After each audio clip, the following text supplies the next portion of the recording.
The reality is that I'm not sure that's actually true because money isn't a replacement for self-love.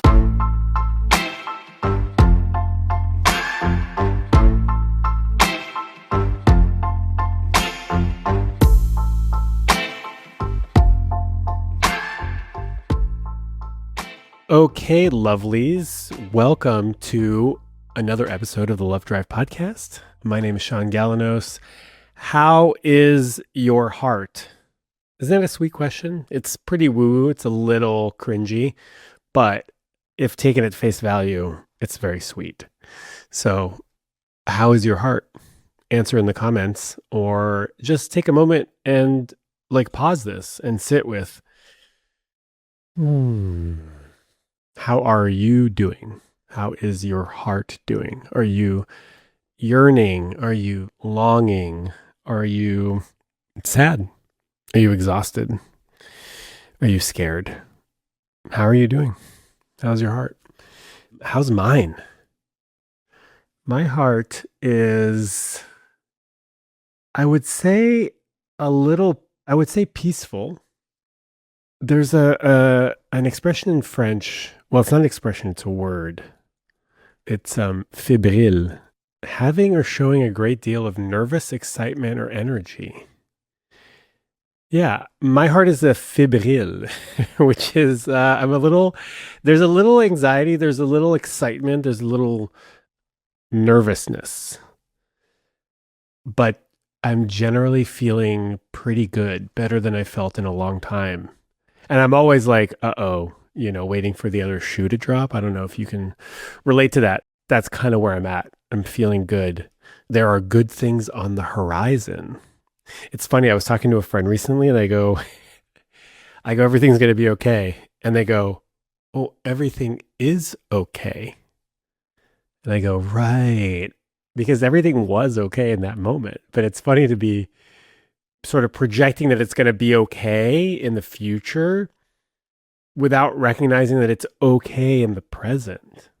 I suspect that most of us are doing okay. We're probably doing better than we think that we are. I'm not a good judge of how I'm doing sometimes.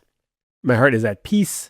My heart is filled with excitement. There's a lot of unknowns in my future, and that used to be really scary. And in this moment, it kind of feels like possibility and opportunity and a little bit of, dare I even say, joy. So that's where I'm at. I want to give you an update on my nicotine use. So I'm recording this a few days before you're hearing this episode. So today is day 8 of no nicotine, and I am very proud of myself. I am feeling better. I think this has quite a bit to do with my mood. I am feeling more. I am being touched by life in a way that I really appreciate. Last night I was watching a cooking show. I love cooking. I don't watch a lot of cooking shows. I'm really just sort of a Great British Bake Off super fan. And I've rewatched every season. I think I'm on my 3rd rewatch. There's like 12 or 15 seasons. And now I'm just sort of like rewatching them. And someone said, "Oh, you should watch Culinary Class Wars on Netflix." And I gave it a shot. And basically, it's fantastic. It's amazing. There's 2 seasons, and it's pitting Chinese, Korean, and Japanese, for the most part, Asian cooks and chefs. So high-end hotel and Michelin star chefs against like up and coming street chefs. And it's outrageous. It's fun. It's pretty wholesome. I like reality TV shows that are wholesome. I don't I like Love on the Spectrum. I don't like Love is Blind. I want things to be wholesome. I don't want anybody to be punching other people or kicking people when they're down. I want everybody to be uplifted, even if it's a competitive thing. Anyways, I was watching Culinary Class Wars and feeling touched by just some of the contestants that, have battled it out for weeks to be the best chef and either losing or winning and being so happy for them. And some of these people are a little arrogant and some of them are so earnest and share with so much compassion and gratitude, and it just makes me cry. And with nicotine, I feel like I'm not as likely to be touched by life. And so I'm being touched by life a little bit more. My gummy bear consumption is up like 300 or 400%, which is okay. I'd rather be eating gummy bears than using Zyn or vape. So day 8, doing well.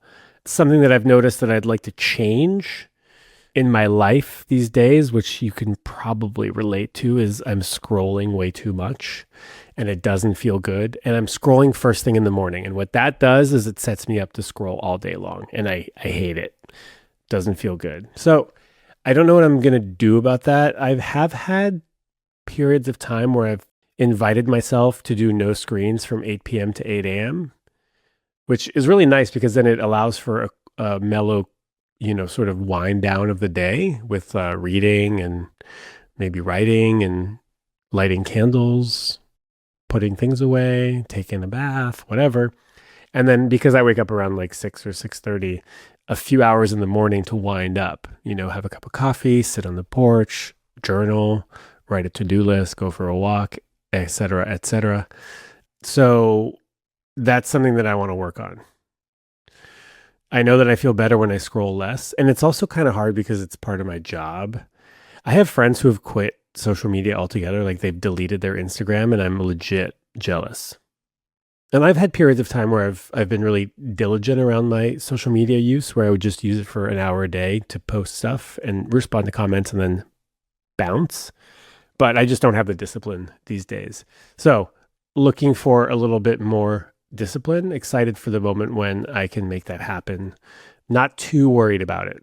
Just a little fine tuning to the behaviors that I am employing on a daily basis.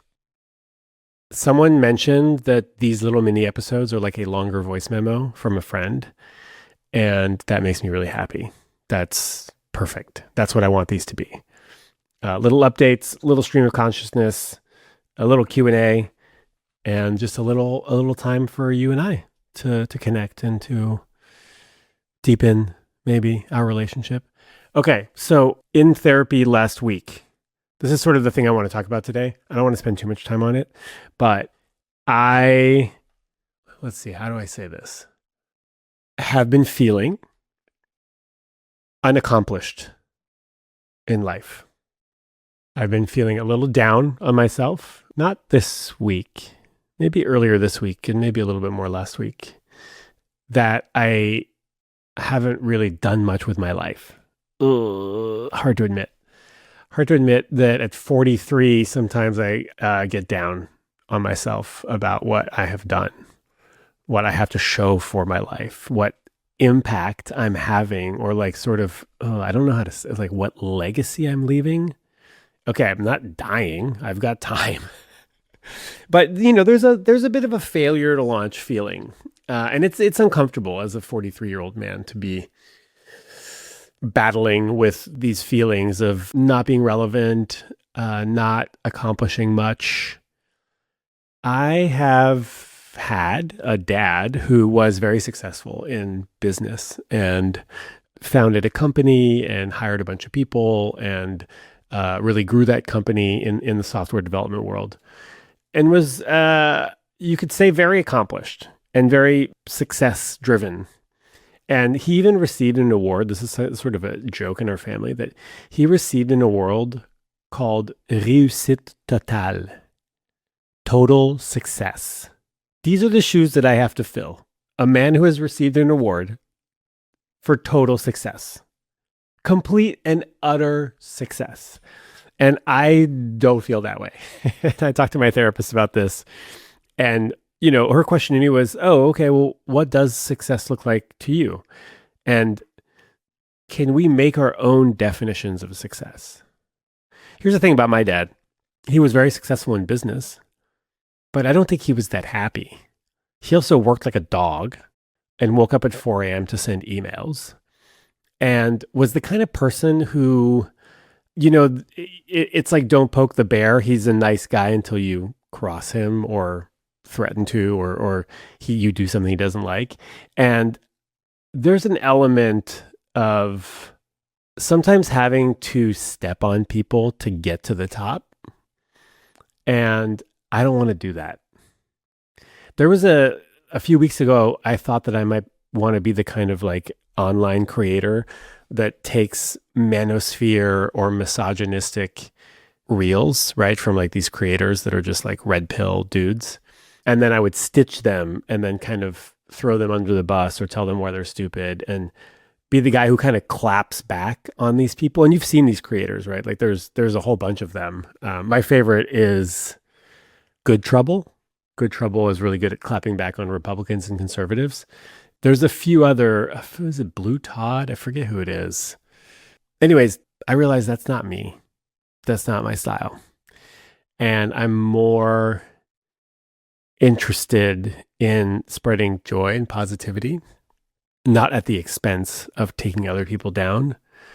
Sure, I could bring these guys up, but I don't have to clap back and stitch their content. And so, anyways, bit of a tangent, but even though I haven't built a successful company, even though I don't have a relationship or kids to show for it, which is sometimes people when they feel unaccomplished or they lack purpose in life, they think that having kids will bring them purpose, and it does to some people. And I've also heard from people who say, "Oh no, I thought I felt like I was lacking purpose, and I decided to have kids, and now I am lacking purpose, but with kids, just add kids, like having the kids didn't drastically change their life. Having the relationship didn't drastically change their life. There's this saying like, wherever you go, there you are. Some people are like, oh, I'd be happier if I moved out of whatever small town and I moved to like Pittsburgh. And then you get to Pittsburgh and you go, not better, just here now. Same Shaun, now in Pittsburgh. Although I will say, I lived in Flagstaff and that town was too small for me. And also the state of Arizona is just, it's not for me. I needed more queerdos. I needed more community. I needed less heat and I needed more humidity for sure. So there is something to be said of like when you're unhappy in a certain situation, can you improve? Are there things you could do to improve that situation? Will that make you feel better? In some cases, yes. In some cases, no. Right? Like for me, if I'm like, oh, I want to make more money. And that's the thing that I've been talking to my therapist about. Like, she goes, okay, well, how much money would you be happy with? And I said, $200,000 a year. I would feel accomplished. The reality is that I'm not sure that's actually true, because money isn't a replacement for self-love. She even said this thing. She's like, because I get a lot of positive validation around the work that I do. And I know that I have an impact in your life, in other people's lives. I know this because people tell me all the time. But the appreciation that I get, I don't let it in. It's like it passes through me like a strainer, right? Because I think at the root, I need to be okay with myself. No amount of external validation is going to make me feel accomplished. I think no amount of money is going to make me feel accomplished. I have to come up with my own definition of what that looks like for me. I don't know. Maybe you identify with this. Maybe you've have a hard time feeling like you're making an impact in this world, or that your work matters, or even worse, that you matter. I know I matter. I know I leave a positive impact on my friends, on my loved ones, on some of you. I know that. But deep down inside, sometimes it's hard for me to feel that. I know I'm contributing to life. And it's hard to live in the kind of world where we are judged on how productive we are, how much money we have. Being in a relationship equals success. There are markers that society says, okay, this person is positively contributing. This person is successful. This person has made it. And it's a lot of pressure. And you could also have all those things and still not feel that great. I'm not sure I have like a nugget. All I want to do is share that that's how I'm feeling, and maybe some of you are also feeling that way. I also try to sit with that it's okay not to be, it's okay not to be successful by other people's measures. I mean, that's what my therapist is trying to get me to find is like, how can I value the time that I'm spending on this world, on this earth, in this world? I don't know. This feels like a tangent. Let's move on. Okay, this is outrageous. I'm a bit of a rough transition, bit of an abrupt transition. Somebody posted a question recently that said, every time I deep throat, I get a sore throat. Am I doing it wrong? And my response was, oh, I'm not sure because I'm not an expert on deep throating, even though I have tried a couple times. I mean, I do think that giving blowjobs is much harder. It's more demanding than cunnilingus. You know, they don't call it a job for nothing. It's a much more active, I feel, in my opinion. It's a much more active activity. I kind of made a joke saying, like, I don't know, but I guess if you keep repeatedly pounding the same area, then yeah, it might feel kind of sore. And that was just a guess. And then I heard from several dentists and dental hygienists. I'm a dental hygienist. Yeah.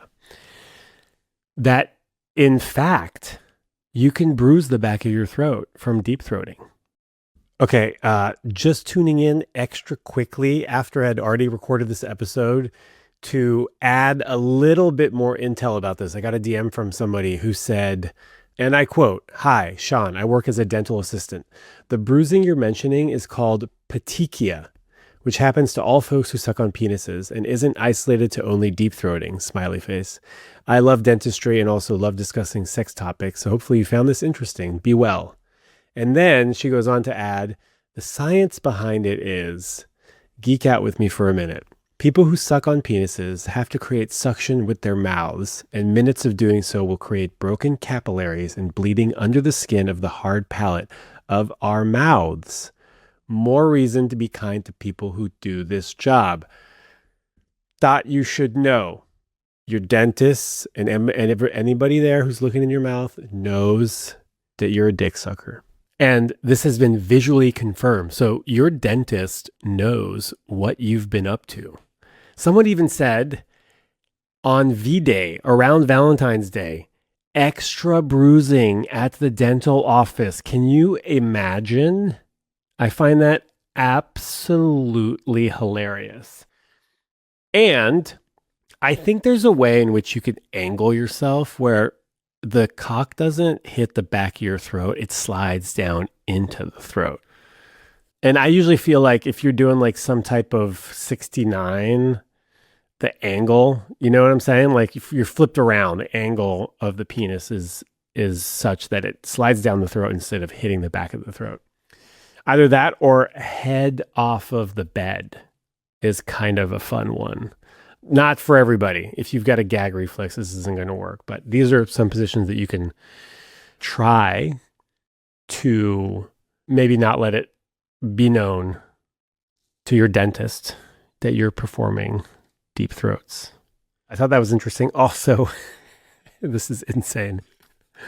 Someone DM'd me and said, I'm allergic to semen, so I get a sore throat and mild tummy ache after swallowing. Usually lasts a couple of hours. If the semen ends up on my skin, I get a mild red rash.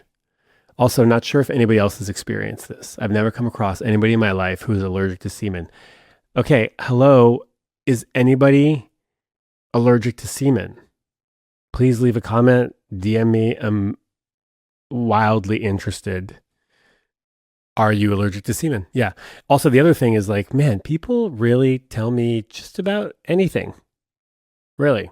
Like this was out of the blue. Just, hey, P.S. I'm allergic to semen. So that's why I get a sore throat. I mean, it's nice. They're just giving more data points and I love data. So that being said, leave a comment either on Spotify or YouTube.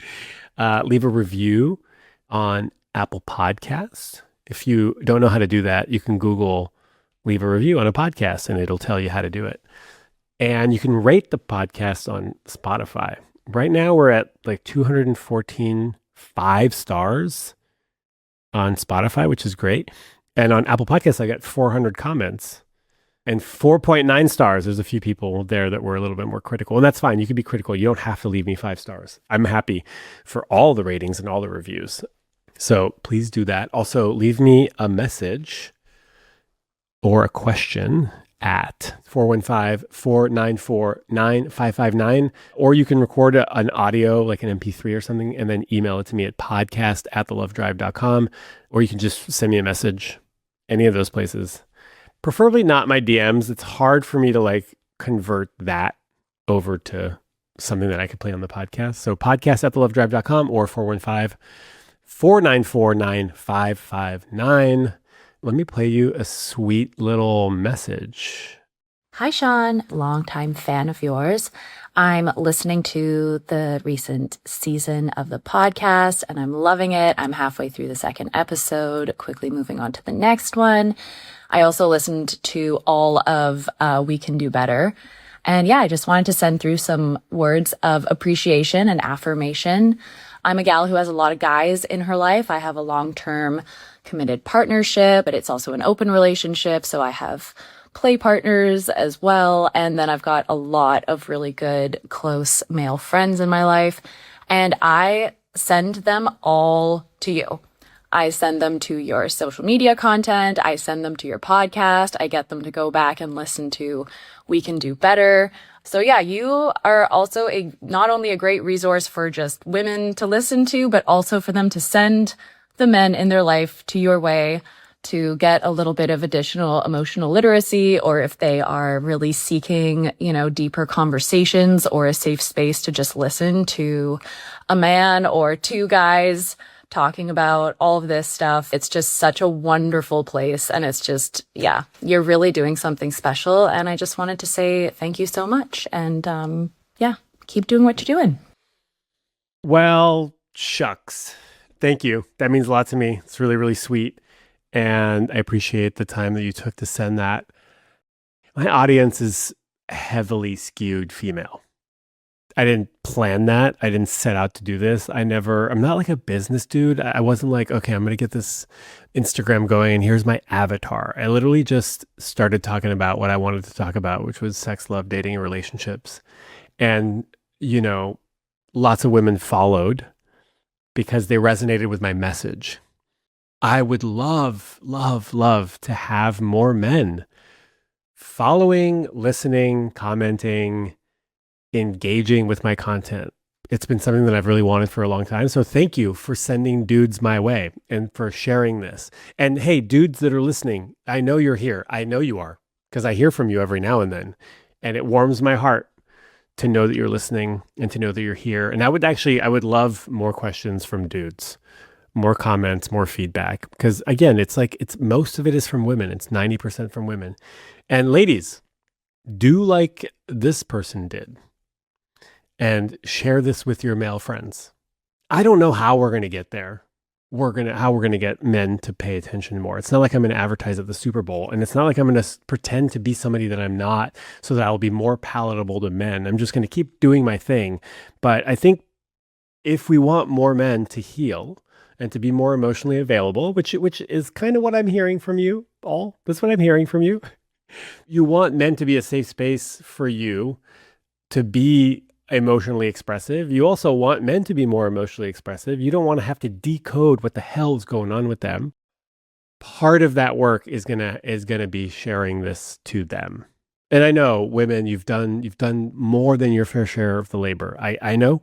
And here I am, a man, asking you to share this with men. And gosh, I don't know how we're gonna get there without your support. It takes a village. And I know you've been doing the bulk of the work. I guess, hey, homies that are listening, male homies, you also have to share with your male friends. And I have to learn how to talk about men in a way that doesn't alienate them or throw them under the bus. And I'll be honest, that's not a strength of mine. And it is something that I would like to get better at. So we all kind of have to share. Thank you for that message. That means a lot to me. I will also say, I get a lot of messages from therapists that thank me for my work, and that feels amazing. And they say they send their clients to me when those clients need help with how to like talk about stuff. And that feels awesome.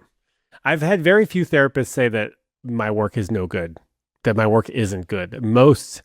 My work seems to be almost unanimously, I'm just going to praise myself, a little pat on the back, almost unanimously approved by therapists. And maybe that's because I have 10 years of being a therapy client, or that I intuitively understand some of the concepts, or I've self-taught myself, some of these concepts. So to all the therapists who are sharing my work, thank you. Yeah, it feels good. Okay, got a question for you. Here we go. Hi, Shaun. My name's Anna. I'm calling from Montreal. And my question is about kind of self advocacy. Like, if you go on a date with someone and they're too busy to follow up, or they state that they're not interested, or maybe you've gone on a few dates, is there ever a scenario where it makes sense and it's worthwhile to advocate for yourself a little bit? If you have a really good feeling about this person and you feel the connection and you think they feel it too, is it ever dignified to ask for another date? I have never done this. I tend to accept people's no or lack of interest. And I also have just been having a few situations recently where I feel like, no, I really think if we went on one more date, then it would be either clearer to me that I'm not interested in this person, or maybe my sense that this has potential would surface and the other person would see it too. Thank you. You're welcome. Great question. Couple things. I feel like this is two different questions. Look, if they say they're not interested, then we don't try to convince them to go on another date, just regardless of how good you thought the date was, right? Because we're not in the business of convincing people to spend time with us, right? And I heard you say, like, I respect people's no's. That's great. If you say, hey, do you want to go on another date? And they say no, you kind of just got to be like, okay, ouch, but I understand. Take good care. And that's not your person. The other scenario, which I think is probably a little bit more prevalent in your life, is that like you're going on a couple dates and the person sort of isn't really following up or doesn't seem to be interested. They haven't told you that they're not interested. They're not pursuing you. I think this is a more common scenario. This probably happens. It's like after a date or two, maybe something was out of alignment. Maybe the chemistry wasn't there for them. And so they're unlikely to pursue, but they're not close to the idea of seeing you again. If that's the case, then yes, you can absolutely ask.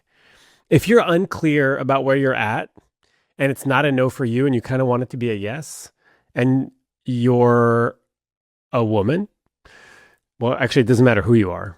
You absolutely should ask for the second or the third date just to see what happens. Because you said, I might get more clarity about how I feel about them. And that's the goal. The goal is for you to find out how you feel about them. So yeah, ask them on another date. I mean, if they say no, then it's a no. It's interesting though. There's a little part of you that's like, hey, I'm really good. I'm a catch. And one more date, they might realize how good I am. And that's also not a game that we want to play. If someone doesn't automatically recognize that you're somebody worth spending more time with, not that you're like the hottest shit since sliced bread, but people should be naturally curious about wanting to spend more time with you. And if they're not, we're not in the business of convincing people to spend more time with us. I used to pursue more than I do now. If someone's not interested, I'm not going to chase them. I think I used to much more. I think I'm just not in a place to want to do that anymore. But this is something that you've never tried before. And so try it and see what happens. You might find that you don't like being in that role, in the role of pursuer, and that's okay. It's absolutely fine. I'm less interested in pursuing these days. Okay. That's my answer. It's not the best answer, but it's honest. Okay, that's it. We're wrapping up here because I have to move out of this apartment in Berkeley. This is the last time you'll see this background.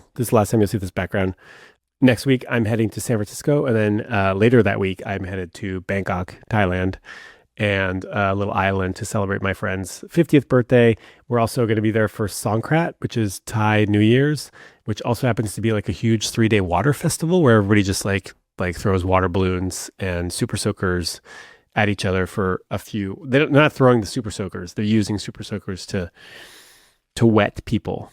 And so I'm doing that. And then after that, I might spend 5 days or so in Berlin and then spend maybe a week or so in France. So very exciting April because I'm bopping. So I might record a couple episodes from the road. I'm going to bring my microphone, my headphones, and see what I can come up with on the road.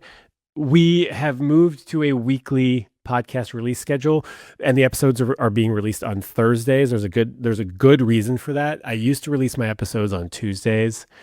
Well, for this last 3 weeks, we were doing double drops, but that's just sort of a relaunch special. My hopes is that I can keep doing double drops or continue doing double drops, solo episode and a guest episode once I move back into a place, a fixed address with a studio. And that's not going to happen until at least July. So until then, we're doing single drop episodes on Thursdays. But then I can also update you on the therapy sessions that I have that week. So that's interesting. That's happening. And then next week's podcast will be with none other than Claire Perelman. We had a fantastic in-person interview on this bed right here, and we talked all about sex. We answered questions about squirting. We talked a lot about squirting. What else did we talk about? We talked about how often you should get tested. We talked about butt play, how to bring up more butt stuff in your life. We talked about all sorts of stuff. Just trust me. Claire is fantastic. We had a blast. We're going to do it again because we literally could have talked for 3 hours. And it's so fun when that happens. So that's next week. Until then, have a beautiful week, have a beautiful weekend, and take good care.